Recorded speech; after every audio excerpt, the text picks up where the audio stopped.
সম্মানিত দর্শক, আসসালামু আলাইকুম। আশা করি সকলে ভালো আছেন। বরাবরের মতো আজকে আপনাদের মাঝে কাতলা মাছের একটি ভিডিও নিয়ে উপস্থিত হলাম। তো খামারি ভাইয়েরা, আপনারা যারা কাতলা মাছ চাষ করতে চান, যারা কাতলা মাছ চাষ করতে আগ্রহী, তারা আমার এই ভিডিওটি সম্পূর্ণ দেখেন।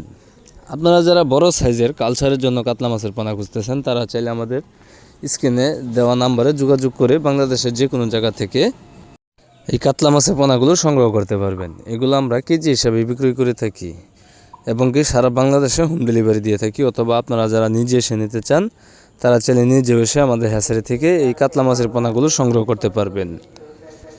বর্তমানে স্ক্রিনে যে সাইজগুলো দেখতেছেন, এগুলো আপনার কেজিতে 20টা থেকে 25টা 1 কেজি। আপনারা চাইলে এই সাইজের পোনাগুলো নিয়ে ডাইরেক্ট কালচার করতে পারেন। অথবা আপনারা যারা এর থেকে আরও ছোটো সাইজের পোনা খুঁজতেছেন, যেরকম আপনার কেজিতে 50টা, 100, 200, 500, ওই সাইজের কাতলা মাছের পোনা আপনারা আমাদের কাছ থেকে সংগ্রহ করতে পারবেন। তো মাছ চাষি ভাইয়েরা, কাতলা মাছ সাধারণত ক্যাটফিশ বা বাংলা কার্প জাতীয় যে কোনো মাছের সাথে চাষ করা যায়। এগুলো খুব অল্প আকারে চাষ করতে হয়। প্রতি শতাংশে সর্বোচ্চ আপনার 5 থেকে 6 পিস বা সর্বোচ্চ 7 থেকে 8 পিস চাষ করতে পারবেন। আর এই কাতলা মাছের সময় লাগে আপনার সর্বোচ্চ 7 থেকে 8 মাস। 7 থেকে 8 মাসে এক একটা কাতলার ওজন আসে আপনার 3 থেকে 4 কেজি। তো মাছ চাষি ভাইয়েরা, আজকের ভিডিওটি এই পর্যন্তই। সবাই ভালো থাকবেন, সুস্থ থাকবেন। আসসালামু আলাইকুম।